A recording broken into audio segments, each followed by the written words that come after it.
mavengere andinoita Gambagwe naMnangagwa is 100%. Vamwe vanhu vanoita ma 99 point something 99. Gambagwe naMnangagwa is 100%. Handi kuvaona vanhu ivavo. Akutanga kuramba kuti ina handina kumboti nyoka yemabhunu kuita president. Akukamwe handi ndakabudisa list yegapa.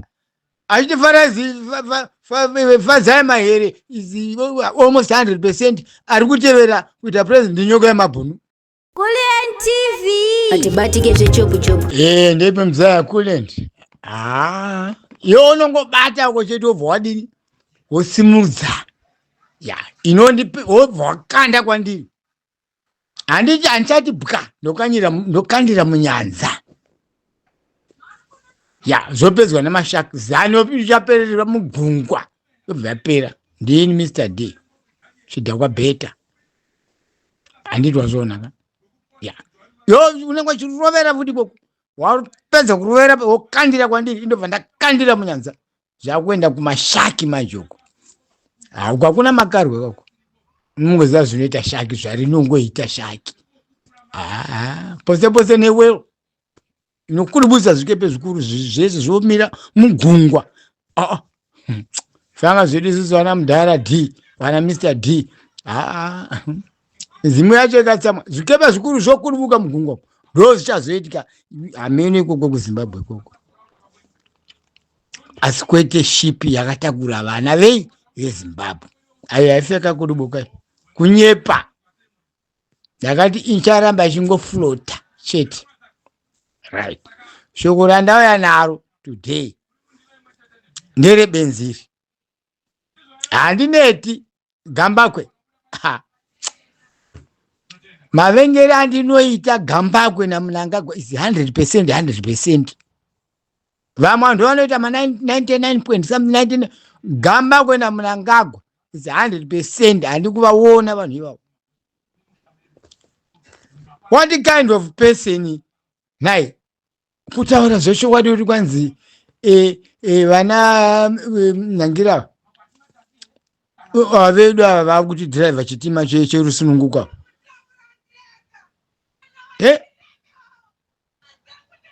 Kwete havana Saruwaka, havana general, ndo vakudriver chitima cherusununguka. Zvamurwadza manje ipapo. Zvamurwadza.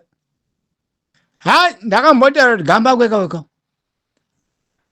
Nara iwe Gambagwe chenjera. One day South Africa imomomo uchaiswa pakona nevafana. Arifunga ndiri kuseka kaini Mr. D. Ila asi kutamba ka. Gambagwe. Ungatara kuti General Story akakepisha achikepisha chi. Ndizvo ndazobudisa ka. Odho yacho achitaura iye ega nyoka yemabhunu kuti ndini ndakasarudza.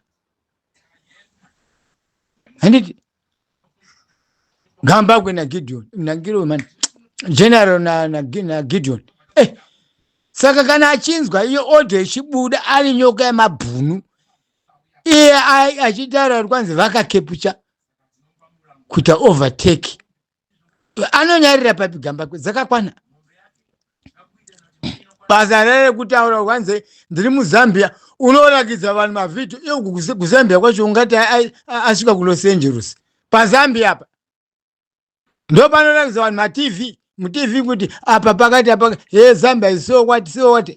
Iwe Gambagwe kana washayiwa zvekutaura nyarara mani. Ndo zvorakidza kuti wakubuda ziya nedzawakapara iwe.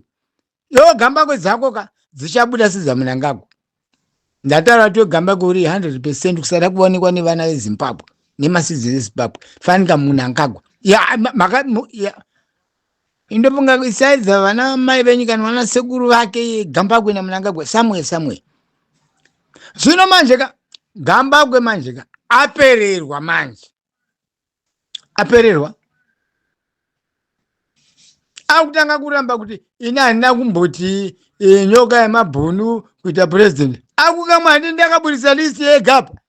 Achifarazi Fazai Mahere is almost 100%. Ari kutevera kuita president nyoka yemabhunu. Nhasi akubudisa chirisi chachapa. Amubvisira chinyoka yemabhunu wakamboisa apa. gamba kwani andifungu zakakwana mfana weya ndini Mr. D ndikutaura but woni nyandiri kupa gamba kweka maitira gamba kwefutika haana kunyanya kusiyana naJeff Judah sure ndakuzviona manje was Jeff Judah muromo wake waanongotaura iwe iye achitaurwa nenyika yese kuti iwe muromo wako hauna kizi handipane mwechembere akapedzera yataura kuti iwewe Jeff Judah iwewe aiyeyo kaya kazobuda indini handi ndima muinterviewa iwewe natijehore hanzi one kupenga kwake hanzi ndakati ndiri kuchikoro ndichirika mwana akadii ndakabvunzwa naticha kuti iwe kana kura uda kuzoitei kwa ndakati ndoda kuita president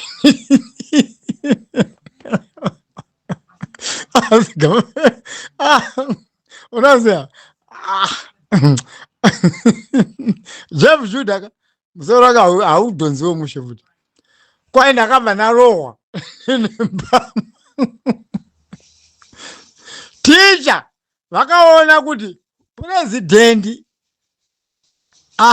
ndofunga mbrain yaticha aida kuti ndofunga iye aida kuti ndichaita truck driver handini truck driver ndofunga ndozvaida kutaura ndobva pengereka akati president ukanzi shit president alright koda ari president nhasi nezvaari kutaura izvo ndiani aisara muZimbabwe imomo plus ndaitanga kupfeka mabheki zvake zvoda kunzenga ye mhofu chichi wati mhofu yekupi kwanzi seke mutema wakupi wakamonera kugomo ripi seke mutema ainonanondipengeba ndozvandotaura kuti ini kanida zvokudhakwa kure ndika ndoda zvokudhakwa izvozondisa soba kaziva inini pavachazosangana neni kavazoti ko Mr. D wacho ndeupi zvachazonite Mr. D wacho hamai ndoapenza vakaipa hatisiri kutamba zviri hazizvati nzira isisi tiri kusakura nekuzunza ivachifunga zvinoite zvokutamba ngaite zvaM31 yake gamba kwetinoti auda kuti chii ndakamusa kuti chanjero chasungiswa nanafadzayo afunga ndiri kutamba nhasi abudisa ziristi rake chichive vanani vanasa mutambara vana biti who are they kani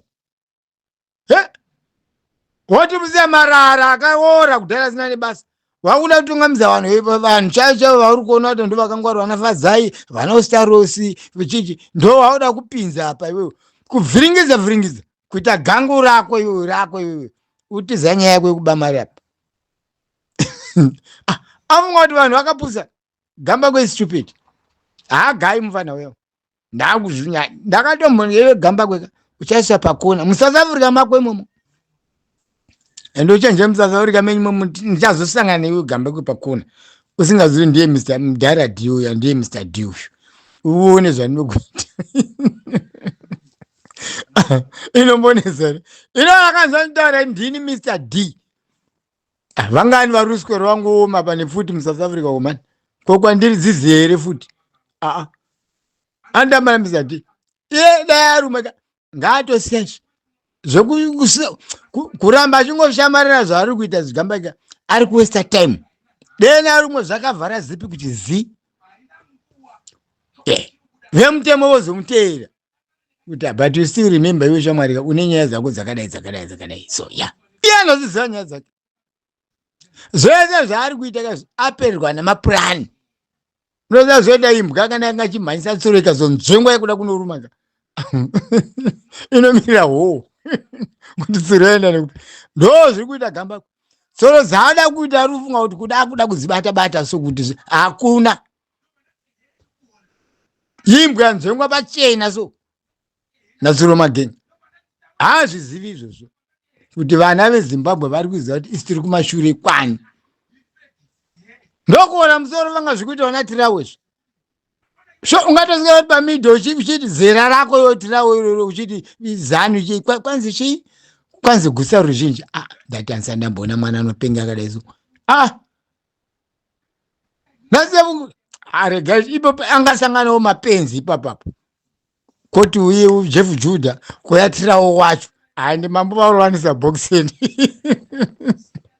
anga kasangana mapenzi egege boba anotokuzanya nibisati mapenzi amamborwisanisa kuti wembopinda mugemo ndovana muno waganyira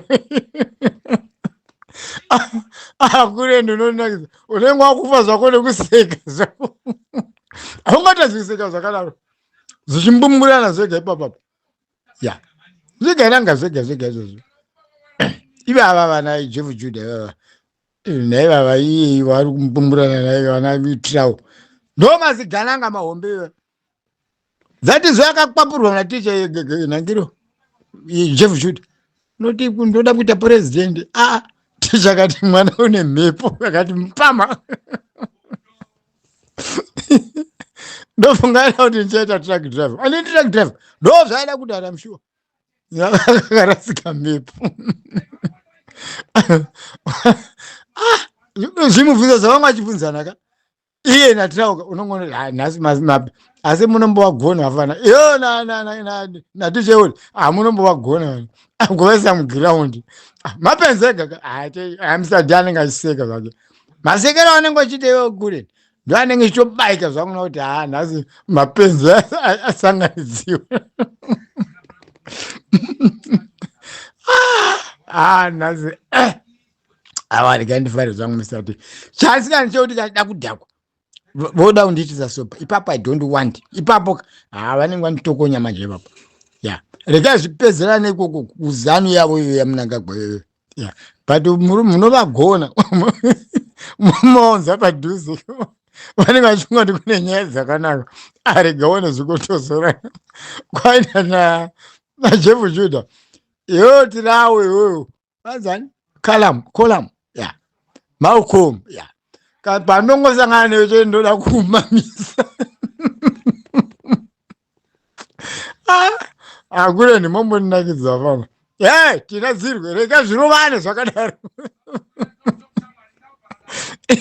ya but warning yandikuda kupa Sarwaka naGambakwe vasafunga kuti nyaya yavo kai iri muchando iri mufiriji haizi mufiriji urekapinda mufiriji firiji acho chai kugumwa kudinura kuti matombo aya amufiriji achaita zvokudona so ya ndo pavari kukangamwa ipapo zvino kana ari Gambakwe uyo ndiye munhu anoweya manje anoweya because kungwara kwanenge aida kuita unoziva kwanzi handi vhidhiyo yaitaura apa indakababata zvangu ipa ndikati mufana ari kuti kwanzi kutsvaga mari munoswera mamabhiriyoni saka we M31 uda kuti uregister handiti kana mapati akaregister paya government iyo mutemo kuti inotopa ipati mari kuti ipinde mumakwikiko emaelection ka saka ndo pane munyato waGambakwe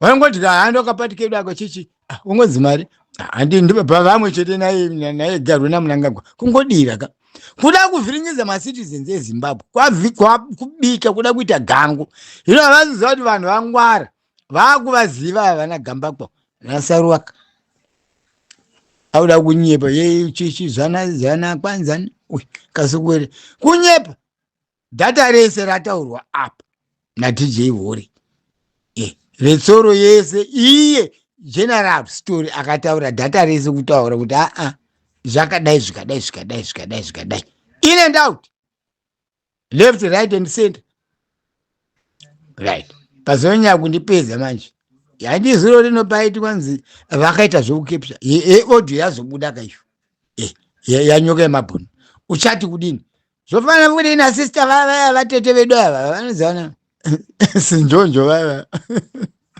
sister vani Barrister George Wamene papo aiti kwanzi aripi nyoka wamabhunu wacho asingambobudi kana pai saka unofunga vanhu vese vari kubera pamavhidhiyo apa variko kukotuko vanopenga maloya anobuda achitaura pachena vanopenga saka alright wakazonzinzwira wega kaiwewe mabhunu achiadhiresa saka uri papi Barrister George wacho iwe uri papi izvozvi chikwata kaichi chikwata inochofunga kuti macitizen chikepe chatirika ship yatirika ndakada kuti inofanira kurambe chidini ichiflota chete ichiramba chingoflota. Vari kurwisa kuda kuinyudza hainyuri ndakuti yakatakura zvinokosha. Vana veZimbabwe iropa rinokosha asi rekutamba naro rakataurwa nechikepe ichi chambuya nahanda ichi nasekuru Kagumi hachisi chekutamba. Chikepe chisingamboti apa kunga chakuda kunyura kana kuti chiri munyanza pakati penyanza. Panosangana nyanza dzese kuti mweri kwenda iri kwenda ndo pachiri chikepe chocho cheZimbabwe. Hachifi chakanyora vari kutamba nenguva. Vana Gamba kumastara vari kuita. Oita vanga swana zvokutanga kupinzwa mubhora moya zvotanga zviri kuma grade 7 fanga kuno kwatiriswa na Mr D zvotanga zviri kuma izvo yatova life yake iyo ichamupa mari nekusingaperi. Zvino zvana Gamba kwezvika emi Gamba kwepadhoni ndiri kumunzwira tsitsi ndakuti ari kuramba achizvisa pakona ende paari chaipo chaipoka papadhuze kuzobuda. Hapana chinorova. Ungagona kunyepa nhasi, ungagona kuita sei, ungava strike webhora but uchasangana nomwe defender wani wekuti musi iyoyoka hautambi 30 minutes bhora gumbo ravhunika watova kuchipatara. Ndo game riri kutambiwa naGamba kwe nevamwe vake vada kuita zvekudidini baba. Handiti anyway ndini zvangu Mr D inini panenge ndambobonga kuti apa regai ndibufurika because inini zvekuti ndizoita soba ndidi nechida zvekuzvidhakwiro and indidhakwa bhedha but panenge nananga wepapoka museve haupotsi. Vakuru ndo vakataura kwete ini handisi n'anga handishoperi ende handina svikiro asi museve haudini haupotsi. Gamba kwe ari kuzvisa pane imwe tight chaiyo chaiyo imwe singatomboiti iwona apererwa. Oita basa rekufamba kwanzi zveku ndiri muZambia apa chi wati apa wati kudini ndichafura ndichabhadhara mari dzakati ma 16,000 kuenda kuAmerica washaya zvokutaura. Zambia what is Zambia pasi pano panyika pano unogona kuti zvinhu zvose zvari kutaura hazvisina map hazvisina title hazvisina kana background. Aiwa manje muchaona kuti Gamba kwachanyarira papi. I'm telling you ikona kuti angangoti atime handisina yechichi taura uri patizire pati platform taura zvaunongoti ndataura 20 minutes ndazoita 40 minutes ndadarika makandiwa taura katinzwe zvaunotaura zvacho zvodarika time inotaurwa namakandiwa tizvinzwe ndatodarika hafanika Apostle Shwenga vanotaura ko kana itaura kaPostori Shwenga chonotaura ka kwanenge achinyepe ari kutaura ka zviripo ko zvako zvaunotaura iwe zviri straight ndezvipi hazvisina kana title. Gambako ri stupid yemunhu naivo vana Trawo vakuvona na Jeff Chudha vakuvona hazvina kana brain zvapuri kuita izvozvi. Sure Jeff Chudha asiye Jeff Chudha dzakakwanawo futi hazina sure hazina kuramba akati sika nenyaya Trawo apedza atombomuzanganisa aiyo mudharaka nyaya dzemaruziruzi kaizikazi hazina kuna iwo wakupikisana nemunhu kumubvunza kuti wakazvarirwa kupi unonzi chichi unei nazvo. Trawo kambogonawo kupindura asi mawarwisanisa zemunanga umwe chete kwaina Trawo ko iwewe unondibvunza zvokuti ndakazvarwa kupinda kuziva ndakazvarwa kwakati futi Trawo achaza kumupindura paya dena ndini Trawo ndiri nimisa D ndamutaurira one sentence paya asingandipinduri futi iye Jeff Chudha kwete zvavari kuita zvokuti kanga zvina nebasa rese maitire nyimo dzisingachaibvi manje because taakuziva but Gambakwe achenjere murume wangu hauwiri basi ari kuzvisa pakona. Handindi anoda kuti hapana vasingazivi pandinogara hapana vasingazivi paunogara saka kana yakadaura yakanaka vachangosvika chingokunhonga wepapo kukurovera pamba pako ipapo kana motera makoma unotaura boko futi ucharoverwa pamba singamboitiwo gamba kweyo pasingafungidziri. Ndini Mr D ndiri kutaurira. Wafarisa too much. Ndokuudza gamba kwe, leave it. Eni kana waita leave it ibva watonhora kuti zi changa zvokutaura maplatform unenge wakadliswa. Unofunga kuti une brain stereo gamba kwe. Unofunga une brain wewe. Chikoro chacho chaunotaura kuti wakadzidza yeye wato ndechipi? Ndowagadzidza wewe muZimbabwe wewe. Chi? Tarisaoni. Kana weti yako yakudona manje unotaura unongoramba uchingotaura zvaauxiliya iwe mbuya wako iwawa kuti moni nhasi kuchinja tasiya picture yake yakare ko unene runa ndo dhokota musiye akadaro mani mbuya wako iwawa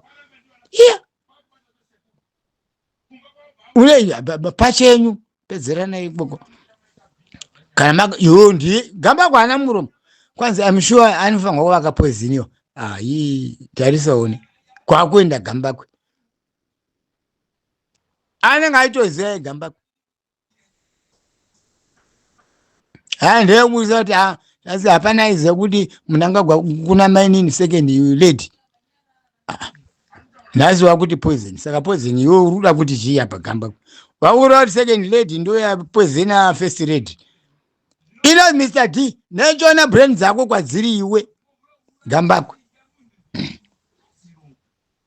But I'm just warning you, be very, very careful. Ndini Mr D. Kuti mazuva kwawande panyika.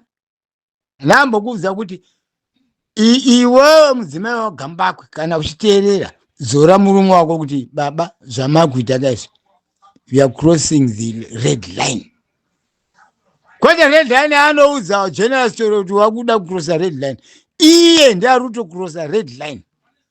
Gamba kwe. Hazvioni. Imhepo.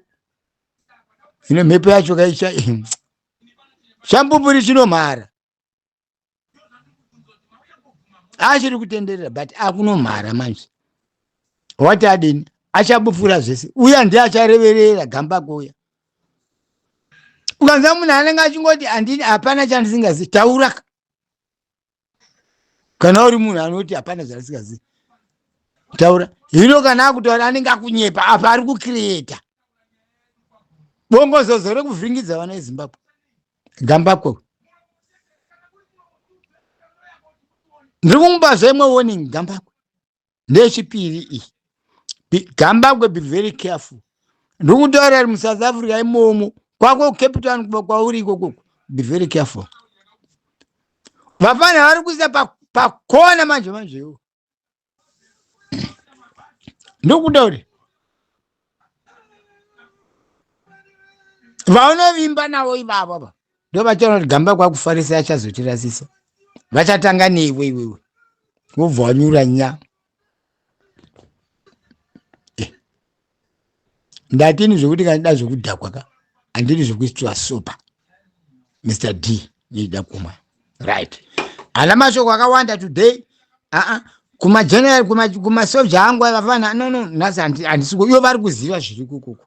Ndinewe gamba kwe today nasaro wako iwayo genga rako iwe unoriziva iwe. Ini Mr D ndoriziva. Ita nharo neni ini Mr D.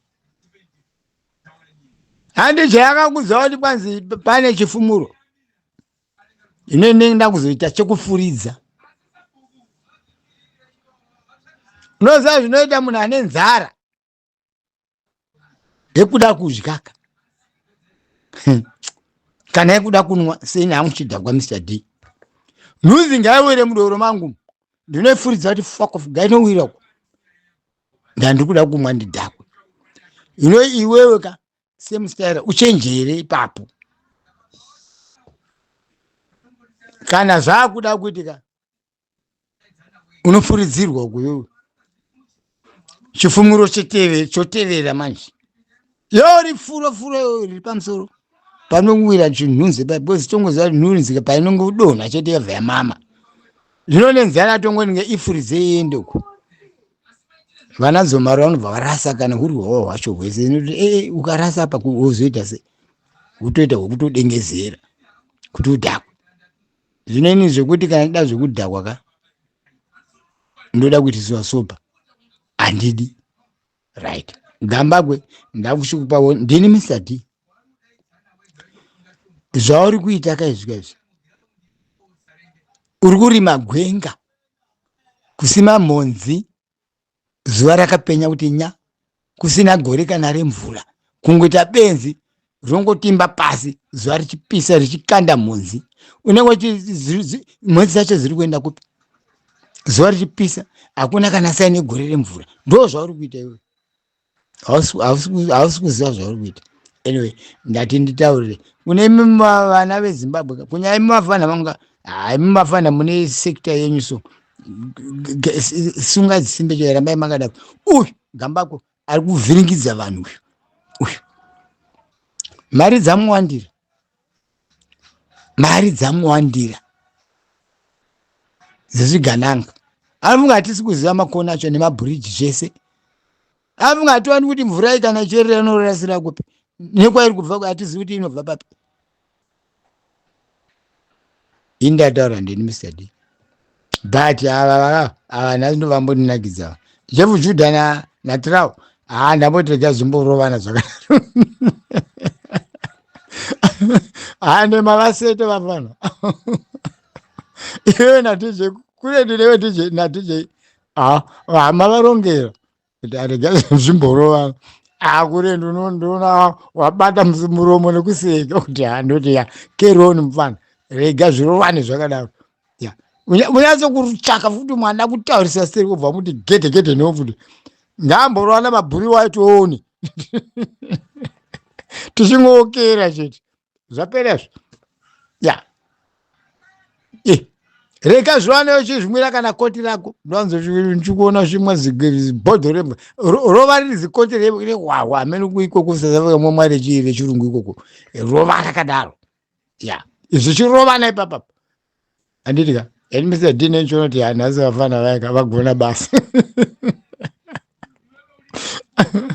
okay handika thank you but zvandataura kaisvika inototaura kune vanhu vese vana veZimbabwe chenjerai Gambako irovambira be very careful zvese zvaanotaura never listen don't ndorovambira ndonyoka hombe Gambako yeuya ndotokuuzai vaya vatotokirine pavanhu kuZimbabwe kwavachinoponda vaya vanenge vachitoita basa ravanenge vatoma Gambako manje ari kuunganidza rese basa racho rese pamwe nevanonoponda vacho arimo futi anenge atoronga futi tsoro dzake Gambako ndokutaurirai toda kunzwa ndamirira kuti akasungisa nyoka yamabhunu ndiani ipapo nopata vati mamuona kaGambako uya handiti vanhu kana vachiudzoka havadi kunzwa vanhu veZanu vanaTrao iva baba saizi yake inotaura kuti kwanzi Zanu yakaunza gusa ruzhinji rwei iwe wakawanda uri muSouth Africa kuti Zimbabwe yake Zanu yakaunza gusa ruzhinji asi wakawanda uri muSouth Africa ndipona kuti hazinokwana kana iri gusa ruzhinji dzokera kuZimbabwe wacho unopuhwa kamari dzonezvigananga mudle tinyatsokuisai mumabhuku kuti newe uripo pose zvokupa zvinhu yoTrao zvokutaura ndezvei uri ngotetena uri muSouth Africa imomo nemabackdoor mavungati azivi ndini Mr. D ndokutaura but one day cross mazuva anoenda achiwanda asi anenge achiita zvemashoma upenyuka kuwanda kwemazuva panyika ndokushomeka kuri kuita zvemazuva epanyika.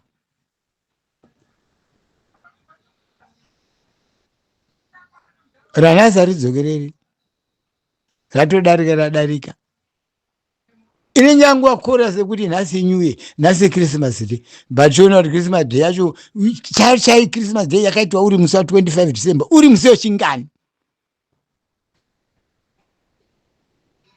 nhasi yaungopinda pese New Year yacho kana yakanzi New Year musi wa 1 January uyu yakati chayo New Year uri musi wechingani nhasi yangopinda pese pese ndo zvinofanana nechi nemazuva epanyika andiri kutaura andiri kuziva vafana yavo kuti chenjerai zvamuri kuita izvi.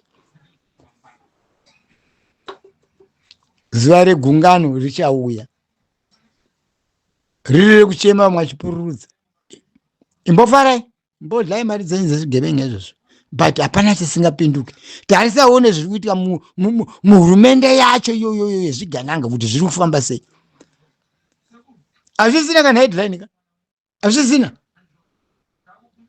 hapasina zvangwa zvibhakera kupera hanichamisa zuva kuti I taught Mnangagwa lesson shamisa zvako zi kakadongorera zvako ko karuziva kuti ndo kakatakurira shipi anodirei hake opaparika anodirei asi zuva richauya zvinhu kana zvonaka here zati zuva zvichinza kwamanaka hakuna chinouya nyore tasiyamone punishment yatiinayo mitero yeredhiyo yakuparati kubhadharisa whether you like it or not. Mari yacho aunoiwanepi mabasa acho hakuna zvipatara chinyi wati basa ndounopedzera mari unana interchange uko inopei interchange panyika ini zvasianichitika vanhu vasada kundiita soba kana chida zvidhakiro ini Mr. D I don't want handidi handifuni mina handidi chii ichocho but anyway Mwari ndewedu tese. Mbuya neanda vakapa vachitaura vachiti mapfupa angu achadini achamuka. Anyway vana veZimbabwe ndati muteerere mashoko andataura asi please ndapota zvagamba kwemusamboteerera irova mbiri ragamba kwauya muchamboona in 2 months kuti mwiri wake unenge waita sei anenge angurema 50 kg uya nditokutaurira ndini kuseka kwese kwanoita kuti wati zvinopera zvazvo ndakuti mhosva inonesa kuitakura kunyanyanya mhosva kana chinge yabuda pachena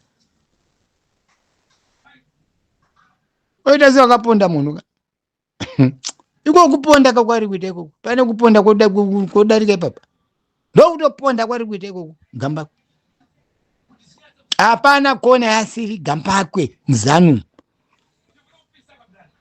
ndo masiya vameno vanonzive vanozopiwa vavezetu vati vanopedzisa vanhu vava ndivo vana gamba kwevava. How can you tell kuti kwanzi air ticket kuenda kuAmerica $16,000 iyo unenge waiwana papi 16,000 acho apa mahlazvimwe mari apa ataura kaugeneral story kwanzi 16,000 echikwele chiripo ndeyavo iyo ndiyo yakatobiwa yacho iyo ndo iri behind saka anda chokwadi chakaita se hoyo komuri nyoka mabhuna ataura kuti ava ndivo vandakati ndivo vachaita basa ndakuzvizvo asingachafambi zvakanaka akataura zvake zvinhu zviri diplomatic pa nyoka yemabhuna haana kuda kutaura zvake zita asisu vanhu toziva kuti vanhu vari kurekwa ndevavo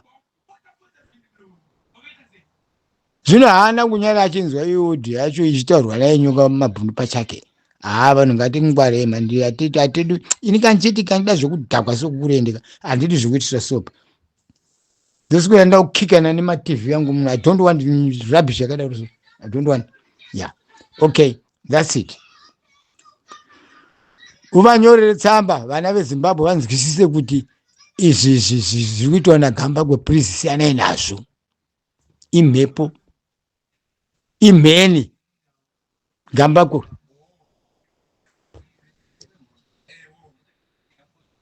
asi ari kumamira mupoto yanozoziva kuti achada kuzoidyira ndo zvaari kuita Gambako kutamba nemadhodhoro anga madhaka pasina mvura ndo zvaari kuita Gambako nevamwe vake kena iye anozvitora kunga munhu ane brain hysteric brain ipiko ofunga vanhu kana vakanyarira vanenge vasingakuoni kuti ndiwo rimwe benzi rekupedzisira. Anyway indataura zvangu ngandika vana veZimbabwe please muteereriwo Mr. D ini kungofuridzira but chandokungwadza, don't listen to Gambakwe. Inyoka. Kwanzi kumasango Brazil. Masango Arizona ameno. Masango anonesa ari kuBrazil. Ndo mafanga kuti anogara imo. Ungati ndo mari kutaura abva kungabva kumasango iwayo. Gambakwe. Handindiso. Yeah, okay. That's it for today. Bye bye. Good night. But take care. Thank you.